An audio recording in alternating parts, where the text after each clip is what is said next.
My self Vinod Kumar Jangid, associate professor.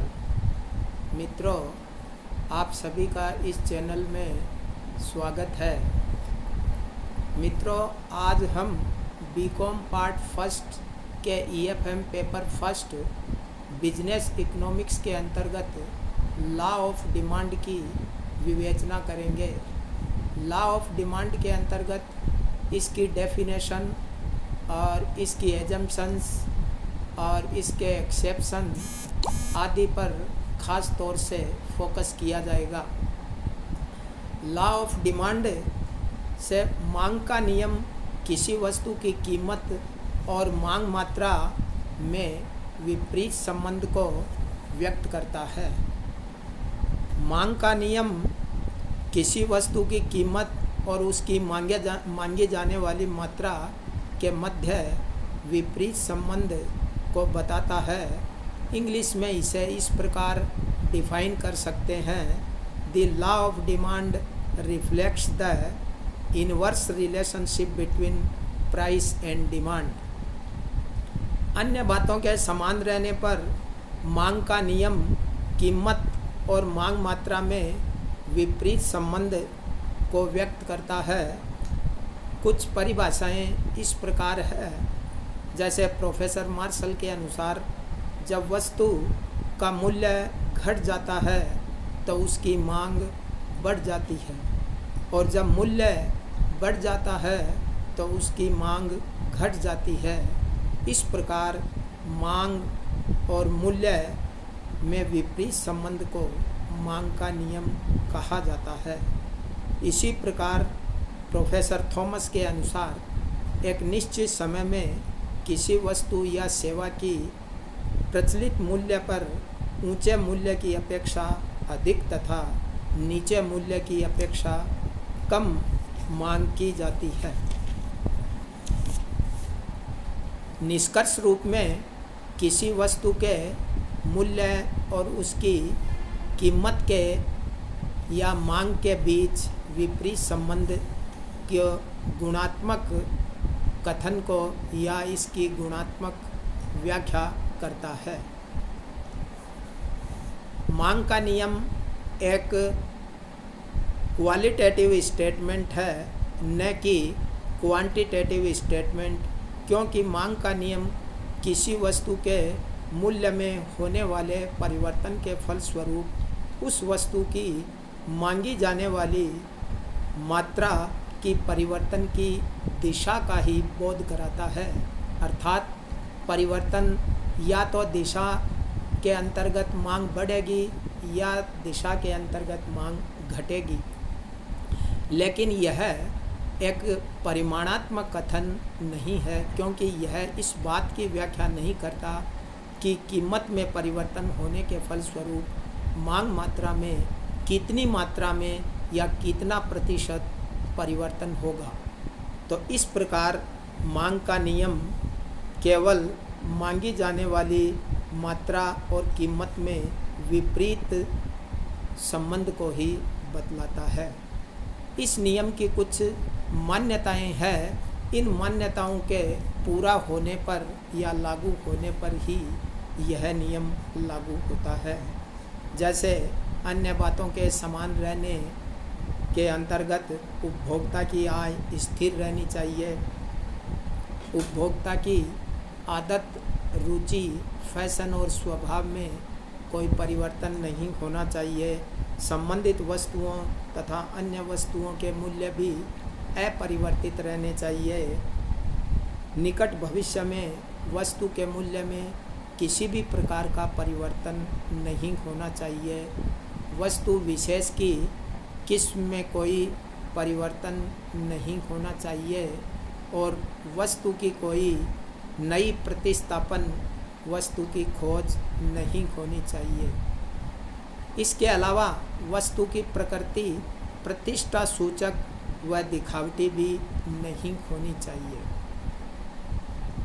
इस नियम को हम रेखा चित्रों के माध्यम से और सारणी के माध्यम से भी व्यक्त कर सकते हैं। जैसे सारणी के अंतर्गत हम अक्ष वस्तु की कीमत तथा अक्ष वस्तु की मांगी जाने वाली मात्रा की कुल इकाइयों को इस प्रकार व्यक्त कर सकते हैं कि जैसे अक्ष वस्तु की कीमत 5 रुपये है तो उस पर मांग मात्रा 100 इकाई, वस्तु की कीमत 4 रुपये होने पर मांग मात्रा 200 इकाई, 3 रुपये होने पर 400 इकाई और 2 रुपये होने पर 700 इकाई और 1 रुपया होने पर 1000 इकाई। अगर इस सारणी को हम रेखा चित्रीयकरण करें या रेखा चित्र के माध्यम से व्यक्त करें तो रेखा चित्र के माध्यम से व्यक्त करने के फलस्वरूप हमें जो वक्र प्राप्त होता है उसे ही हम मांग वक्र कहते हैं। यह मांग वक्र मुख्य रूप से निम्न विशेषताएं रखता है, जैसे कीमत और मांग मात्रा में विपरीत संबंध को बतलाता है, मूल्य एक स्वतंत्र चर है तथा मांग एक आश्रित चर है। अन्य बातें समान रहने पर यह एक गुणात्मक कथन है और निश्चित समय बिंदु से संबंधित होता है।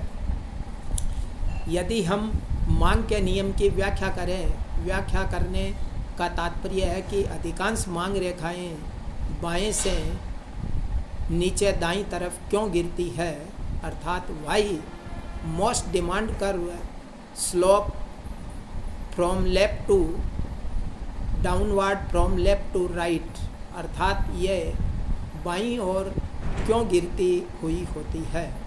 इस बात की व्याख्या हम 4 बिंदुओं के आधार पर कर सकते हैं।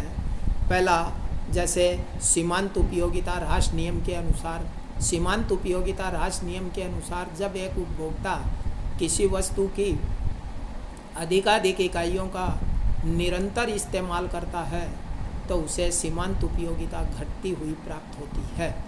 जैसे जैसे सीमांत उपयोगिता घटती है तो एक व्यक्ति वस्तु का मूल्य सीमांत उपयोगिता से अधिक नहीं देता है। इस प्रकार उपभोक्ता सस्ती वस्तु होने पर कीमत कम देता, सस्ती वस्तु होने पर मांग अधिक करता है और महंगी वस्तु होने पर मांग कम करता है। दूसरा, प्रतिस्थापन प्रभाव। प्रतिस्थापन प्रभाव एक वस्तु के स्थान पर दूसरी वस्तु का इस्तेमाल करने या एक वस्तु की कीमत परिवर्तन होने पर दूसरी वस्तु की मांग मात्रा पर जो प्रभाव पड़ता है उसे प्रतिस्थापन प्रभाव कहा जाता है। प्रतिस्थापन प्रभाव हमेशा मांग को बढ़ाने वाला होता है, अर्थात महंगी वस्तु के स्थान पर सस्ती वस्तु के उपभोग को बढ़ाता है। इसके अतिरिक्त आय या घटे हुए मूल्य पर क्रेताओं को अधिक आकर्षित करते हैं कि जब वस्तु की कीमत घट जाती है तो नए क्रेता आकर्षित होते हैं और कीमत बढ़ जाती है तो पुराने क्रेता भी विकर्षित होते हैं। दूसरा, आय प्रभाव। जब किसी वस्तु की कीमत में परिवर्तन होने के फलस्वरूप उस वस्तु की मांग पर जो प्रभाव पड़ता है या उपभोक्ता की आय में परिवर्तन होने पर वस्तु की मांग मात्रा पर जो प्रभाव पड़ता है उसे आय प्रभाव कहा जाता है। आय प्रभाव अर्थात कीमत कम होने पर भी उपभोक्ता की आय बढ़ जाती है, इसलिए आय बढ़ने पर मांग बढ़ जाती है, आय घटने पर मांग प्राय घट जाती है। इसलिए आय बढ़ने पर मांग में वृद्धि होती है, आय घटने पर मांग में कमी होती है। नए नए प्रयोग। जब वस्तु की मांग मात्रा अर्थात किसी वस्तु के नए नए प्रयोग होते हैं तो उसकी मांग मात्रा बढ़ जाती है। कुछ ऐसे भी है कि मांग के नियम के अपवाद। मांग के नियम के अपवादों में हम मुख्य रूप से अपवाद गिफ इन वस्तुएं अर्थात कि घटिया वस्तुओं को गिफ इन वस्तुएं कहते हैं, अर्थात ऐसी वस्तुएं या निम्न वस्तुएं जिनकी कीमत कम होने पर भी मांग घट जाती है या कीमत बढ़ने पर मांग बढ़ जाती है। तो ऐसी वस्तुओं की मांग अर्थात उनमें आपका ये मांग का नियम लागू नहीं होता, क्योंकि गिफ इन वस्तुओं की कीमतों में परिवर्तन होने पर ऋणात्मक प्रभाव प्रतिस्थापन प्रभाव से अधिक बलशाली होता है और इन वस्तुओं का ऋणात्मक प्रभाव अधिक बलशाली होता है। इसलिए ऐसी वस्तुओं का मांग वक्र नीचे बाएं से ऊपर दाईं तरफ चढ़ता हुआ होता है।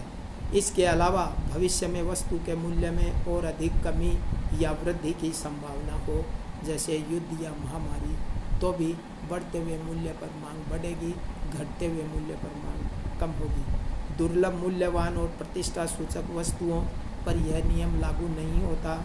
उपभोक्ता की अज्ञानता व भ्रम के कारण भी यह नियम लागू नहीं होता और जीवन की अनिवार्य वस्तुओं के संबंध में तथा सट्टे की वस्तुओं के संबंध में भी मांग का नियम लागू नहीं